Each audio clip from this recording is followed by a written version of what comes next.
Olá, telespectador. Bem-vindo ao canto escuro do YouTube. Vem cá, se você gosta de terror, você certamente já conhece os clichês de terror e com certeza já viu muita gente morrendo pra eles. Como, por exemplo, está ganhando do monstro na corrida, mas por algum motivo parar de correr e pensar: nossa, que maravilha seria se eu me escondesse no lugar mais manjado do mundo. Ou quando a pessoa recebe a bênção de ter um carro que funciona, e eles andar dentro do carro por alguns metros e sair do carro como se fosse resolver. Coisas que você olha assim e fala: cara, se fosse eu teria feito diferente. Mas e se, ao invés de um Jason ou Michael Myers, que dá pra vencer só correndo, você encontrasse um ser que teleporta? Ou pior, um serial killer que tenha tudo preparado para que você não consiga ter chance nenhuma de escapar ou se defender?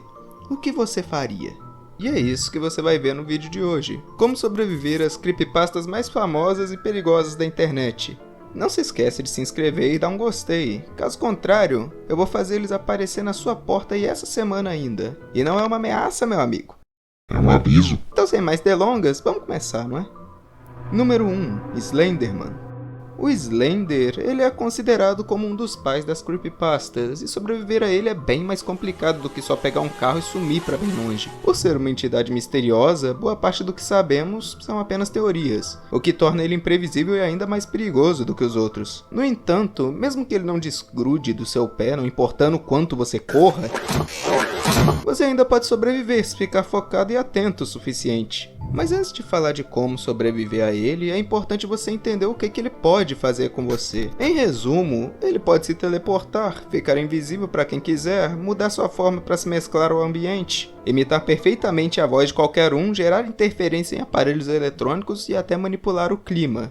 E ele até tem algumas outras habilidades, mas essas são as principais que você tem que tomar cuidado. Ele raramente ataca logo de cara, preferindo perseguir e atormentar, esperando o momento perfeito para agir. Mas então você deve estar pensando: se eu não posso correr, como é que eu vou sobreviver então? Bem, se você não pode escapar, a sua única escolha é fazê-lo desistir de você.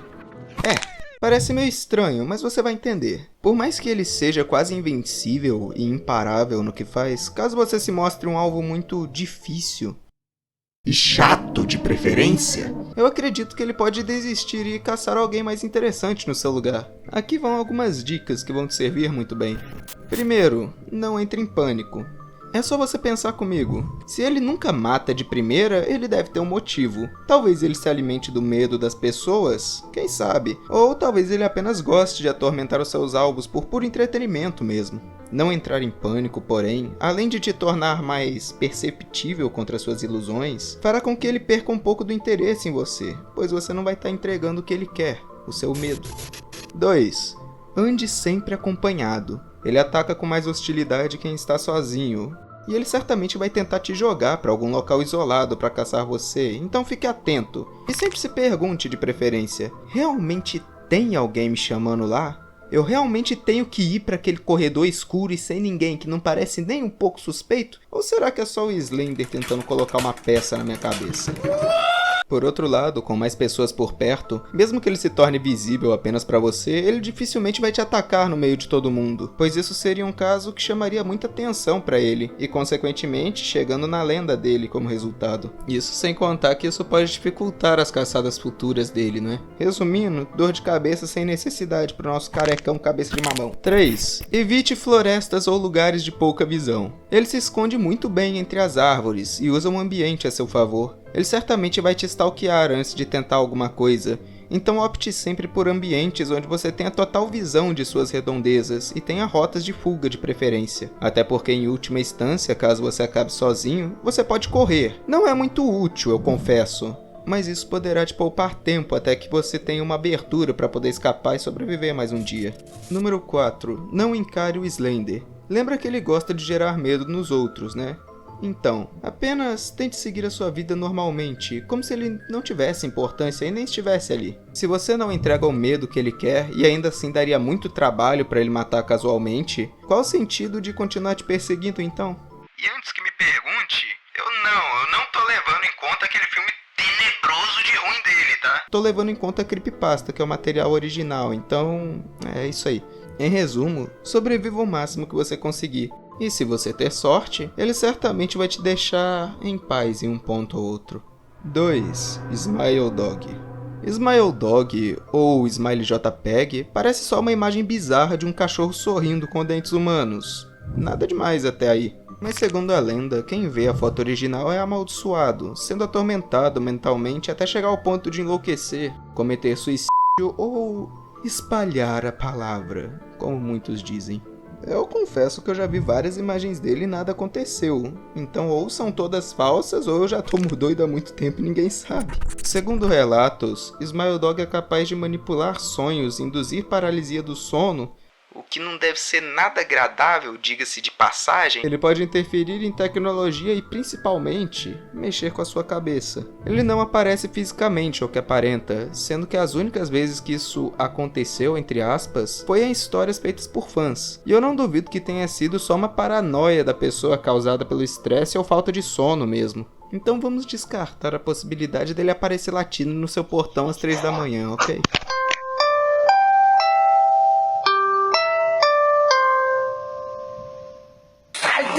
Desse corpo. Sua influência só acontece após você ver a foto verdadeira. Então, para sobreviver, a regra é simples: não veja a imagem.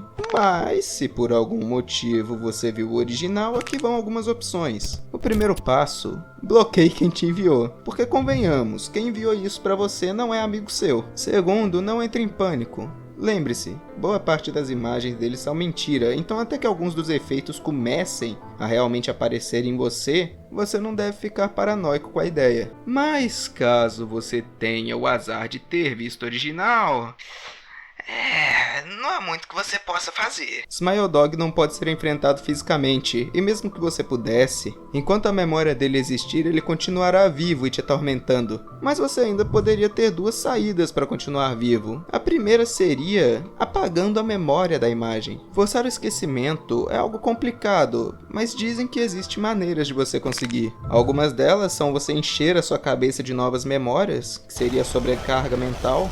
A outra poderia ser hipnose profissional ou até métodos extremos, como um trauma autoinduzido ou drogas que afetem a memória. Nada que eu recomendo, claro. E caso você tenha dúvida, pensa, se os efeitos são causados pela memória da imagem e a sua existência está completamente ligada à memória e crença dos outros da sua existência, caso ele não exista em sua mente, ele não teria poder algum sobre você, pois na teoria seria como se você nunca tivesse visto a imagem em primeiro ponto. Agora, a segunda, que eu acho mais difícil, é você aprender a conviver com ele. Lembre-se, Smile Dog não mata diretamente, mas ele opta por destruir a sua mente até que você não suporte mais e acabe fazendo o trabalho por si mesmo. Porém, se caso você for ou se tornar mentalmente forte e resiliente o bastante, você pode sobreviver, já que a maioria das coisas que ele pode fazer são psicológicas e não letais em si.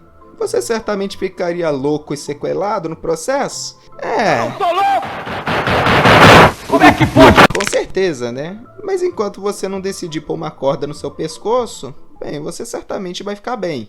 Bem mal, eu imagino, mas vivo pelo menos. 3. Sonic.exe. Um clássico aqui. Você com certeza já deve estar familiarizado com a história. Um garoto recebe uma fita ou um disco do Sonic e ele vai jogar todo feliz, só para poder descobrir que a fita está amaldiçoada por um demônio dos infernos que sabe que é um jogo e que sabe quem está jogando. À primeira vista, parece fácil derrotá-lo. É só você não jogar o jogo e destruir a fita e tudo certo, né? Não, eu acho que não. Tá pegando fogo! O que vive ali dentro não é só um arquivo corrompido ou uma hack room. É uma entidade que usa o jogo e a fita como receptáculo. Então, pois é, a frase "eu sou um deus" que ele diz no final não é brincadeira. Ele realmente é o deus daquele universo, podendo fazer o que ele bem quiser ali dentro. No entanto, mesmo ele sendo todo poderoso lá dentro, ele não é todo poderoso aqui fora. E é aí que você ganha. Por mais que hajam relatos das vítimas que ele pode sim ter influência no mundo real, esses relatos quase nunca chegam a ser fatais, digamos assim, sendo muitas das vezes mais consequências psicológicas, como pesadelos intensos, alucinações, sangramento nasal e até loucura. Tudo podendo ser fruto ou do estresse ou da paranoia da vítima. Mas ele nunca consegue chegar muito além disso, para ser sincero. Mesmo assim, não dá para subestimá-lo. Lembre-se, ele sabe que está dentro de um jogo e sabe que você existe. Ele vai fazer o que tiver no alcance dele para te atingir de alguma forma. Mas como sobreviver a ele então? Bem, o primeiro passo seria que você não destruísse a fita. Pensa bem, se a criatura só tem poder dentro do jogo e tá feliz lá dentro, por que você vai destruir ela? Você pode até pensar por um minuto, ai, mas isso vai matar a entidade. Mas e se você queimar a fita e isso não acontecer? Ou pior, e se ela sair da fita e possuir alguma outra coisa? Podendo ser até você no processo. Não vale a pena o risco, né, irmão? Fora que enquanto ela estiver preso dentro da fita, você ainda tem maneiras de controlá-lo até certo ponto, então, por favor, não cometa esse erro. Segundo, o que é bem óbvio, não jogue o jogo. Pensa, se a maneira favorita dele de te atingir é te enlouquecer aos poucos, se você não jogar o jogo, ele não vai ter tanta liberdade para entrar dentro da sua mente. Talvez ele até possa ligar uma TV sozinha, passar um vírus pro seu celular de alguma forma, o que eu não duvido, mas nada que te enlouqueça antes de você já ter tomado as devidas providências. E terceiro e mais importante, passe a fita adiante, mas com cuidado. Até onde eu ouvi, a única maneira de se livrar dessa entidade é entregando ela para atormentar outra pessoa. Mas já que você já tá com o monstro na palma da mão, por que não resolver isso de uma vez, não é? Ao invés de entregar para aquele vizinho chato que deu veneno pro seu cachorro, o que seria uma ótima ideia, inclusive, opte por entregar para quem já mexe e entende com o assunto. Pode ser um especialista no sobrenatural, um exorcista ou até o pastor da sua cidade, se ele aceitar. Tá amarrado! Mas caso você queira uma recomendação, eu recomendaria você doar a fita pro Museu dos Warren, se quer saber. Primeiro que esse item seria uma ótima adição ao museu, e segundo, para eles que já viram todo tipo de bosta, tipo Annabelle nesse planeta, porque eles têm a Annabelle lá dentro, né? Eu duvido que eles vão amarelar pra uma fitazinha de Mega Drive, né, rapaz? Enfim, eu vou ficando por aqui. Não se esquece de se inscrever e comentar o que você quer ver aqui, jovem. Sua presença é sempre bem-vinda. E como sempre, eu te desejo uma ótima noite de sono, pois você pode precisar.